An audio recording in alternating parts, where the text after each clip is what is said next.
আসসালামু আলাইকুম। আমাদের আরেকটা নতুন ব্লগে আপনাদের সবাইকে শুভেচ্ছা ও স্বাগতম। আশা করি সবাই ভালো আছেন, সুস্থ আছেন। আমরাও আজকে ভালো আছি, সুস্থ আছি। গতকাল একটু শরীরটা বেশি ভালো ছিল না, যার কারণে ব্লগ দিতে পারিনি। আজকে তৃতীয় রমজান। প্রথম রমজানে তো গ্যাসের জন্য কোনো কিছুই সুন্দরভাবে করা হয়নি, যার কারণে দেখাতেও পারিনি।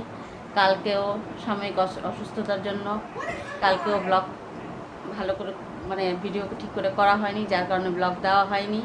তা আজকে সকালবেলা একটু বের হয়েছিলাম আয়াতকে নিয়ে, কাজ ছিল। কাজটা সেরে আস্তে আস্তে প্রায় 1টা বেজে গেছে। এসে সব তৈরি করলাম। এখন তো গ্যাস আছে, 4:30টার মধ্যে গ্যাস চলে যাবে। এখন আমি ভাজতে চলে যাব, কারণ না হলে গ্যাসে ভাজা পোড়া কিছু করা যাবে না। ইন্ডাকশন চুলা আবার নামাতে হবে। ইন্ডাকশন চুলাতে ভাজা পোড়া আমার কাছে খুব ঝামেলার মনে হয়। গ্যাসের চুলায় যে একটা শান্তি, সেই শান্তি আর কোথাও নেই। তা আজকে কি ইফতারিতে কি করি সব আপনাদের সাথে শেয়ার করব। সবাই আমাদের সাথে থাকেন, দেখতে থাকেন। এই যে পেঁয়াজুর জন্য ডালটা আমি মেখে রাখছি। ডিম দিয়ে আলুর চপ এই যে তৈরি করে রাখছি। বেসনের ব্যাটারটা গুলায় রাখছি। তারপরে এই যে বুট আলু সিদ্ধ করে রাখা হয়েছে। আর এখানে এই যে পুদিনা পাতা, ধনে পাতা, পেঁয়াজ ছিলে রাখছি। পেঁয়াজ আগের কাটাও আছে, কাঁচামরিচ, রসুন সব কিছু আছে। ফ্রিজে শসা, বেগুন এগুলো কেটে রেখেছি। ফল টল এখনও কিছু কাটেনি। শরবত ভিজিয়ে রাখা হয়েছে।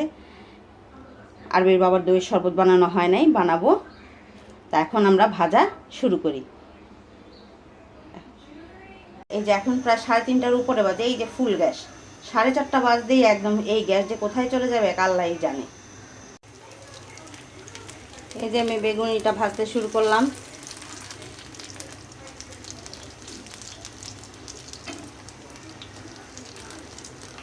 বেগুনি ভাজতে বেসনের জিনিসটা ভাজতে অনেক তেল লাগে। এর জন্য প্রথমে বেগুনিটা দিলাম। তারপরে যদি আলুর চপটা বেসনের ব্যাটার দিয়ে ভাজা হয় তাহলে এরপরে আলুর চপটা ভাজতে ভালো। আর যদি আলুর চপ বিস্কিটের গুঁড়া দিয়ে ভাজা হয় তাহলে ওটা পেঁয়াজু ভাজার পর ভাজলে আমার কাছে মনে হয় ভালো, তেলটা একটু সাশ্রয় হয়। তা আমি আজকে আলুর চপ বেসনের ব্যাটার দিয়েই ভাজবো। এর জন্য প্রথমে বেগুনিটা ভাজতেছি, এরপরে আলুর চপগুলো ভাজবো, এরপরে পেঁয়াজি ভাজবো, এর সব শেষে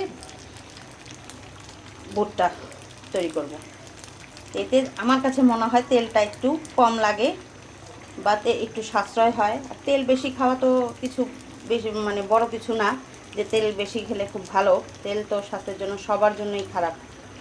আর আমি একটু সব কিছুই কম তেলে করার চেষ্টা করি, যেহেতু আমার ঘরে রুগী আছে আর আমিও হেলদি মানুষ। তেল সবার জন্যই খারাপ।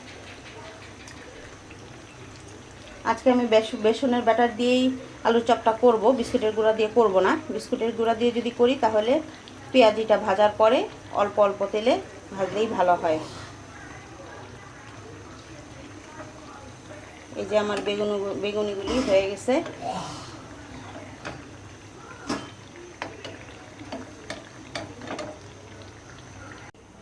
এই যে আমার বেগুনিগুলো ভাজা শেষ। এখন আমি আলুর চপ দিয়ে দিচ্ছি।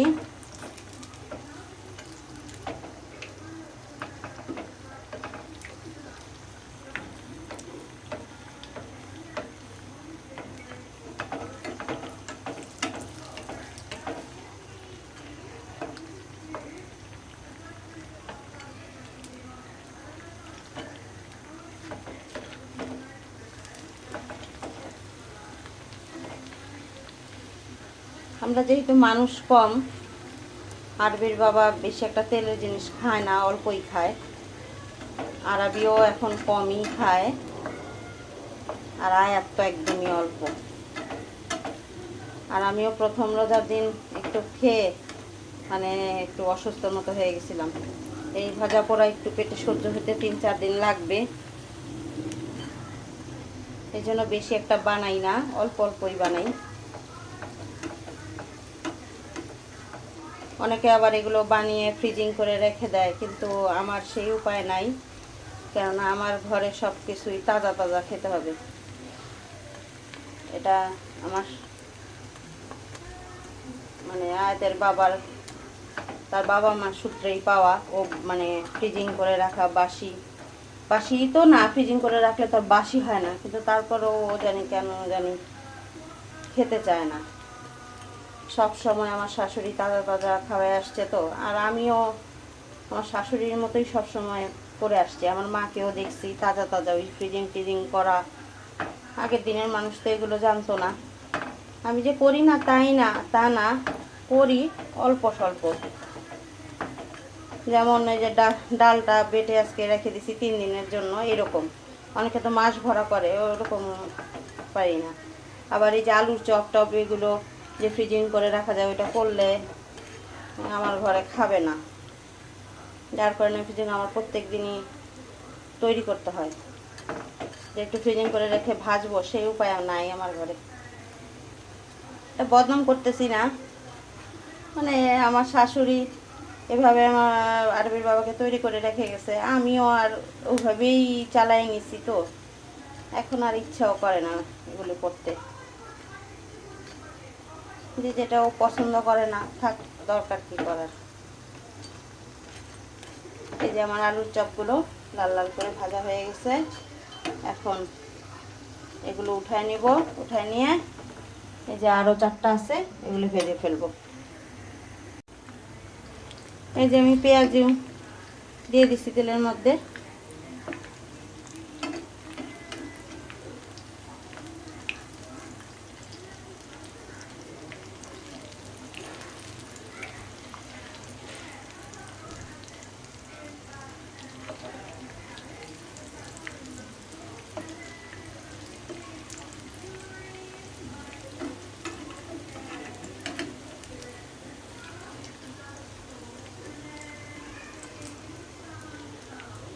এই যে আমার পেঁয়াজ, আর এই যে আমার বেগুনি আলুর চপ।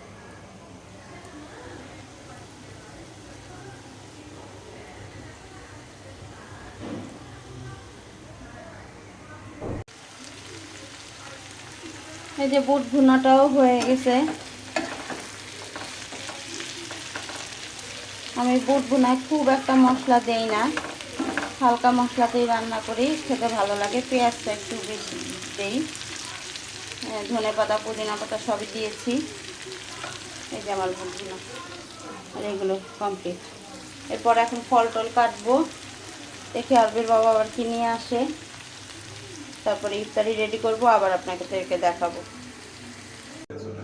এই যে আমাদের আজকের ইফতারি, এগুলো তো আগেই দেখাইছি। পেঁয়াজু, তারপর বেগুনি আলুর চপ, বুট, এই যে ট্যাঙের শরবত, এটা হলো আরবির বাবার দইয়ের শরবত, আরবির বাবার জিলাপি নিয়ে আসছিল, আর এই যে আপেল, মালটা, খেজুর, শসা, পেঁপে, কলা আছে। এই আজকে আমাদের ইফতারি। মুড়ি তো আছেই, সাধারণ জিনিস।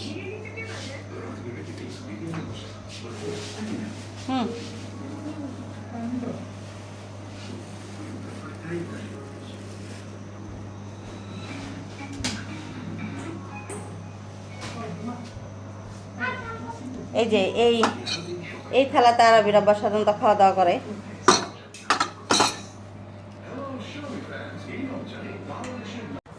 এই যে আমি তো আগেই বলছি, আমরা মাটিতে বসে ইফতার করি, টেবিল থেকে সব এই যে মাটিতে পাটি বিছিয়ে সব নিয়ে আসছি। এই যে আরবি বাবা আয়াতের জন্য তরমুজ নিয়ে আসছিল, ওর তরমুজ খুব পছন্দ, ও তো আজকে রোজা রাখছে, আজকে ওর জন্য স্পেশাল কিছু আর বানাতে পারি নাই, তাই তরমুজ নিয়ে আসছে, তরমুজ আর জিলাপি ওর জন্য। আর ওইগুলো অল্প স্বল্প ফল টল খাবে সে। এই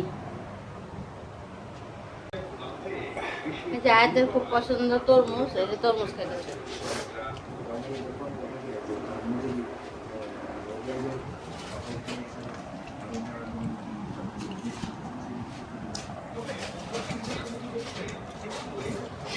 এগুলো বলের মধ্যে রাখা হয়েছে, এগুলো দিয়ে এই বুট দিয়ে মুড়ি দিয়ে আরবি মাখবে, মুড়ি মাখা। আর এমনি সবাই অল্প অল্প খাচ্ছে। আরবির এই মুড়ি মাখাটা অনেক মজা। এই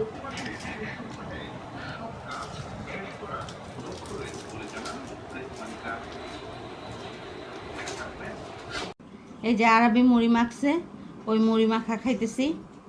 তাহলে আমরা ইফতার করতে থাকি। আজকে আর ভিডিও বড় করব না, আজকে কি কি ইফতার করলাম তাই আপনাদের সাথে শেয়ার করলাম। সবাই আমাদের জন্য দোয়া করবেন, সবাই ভালো থাকবেন, আমরাও এই দোয়া করি। আজকে তাহলে এই পর্যন্তই। আল্লাহ হাফেজ।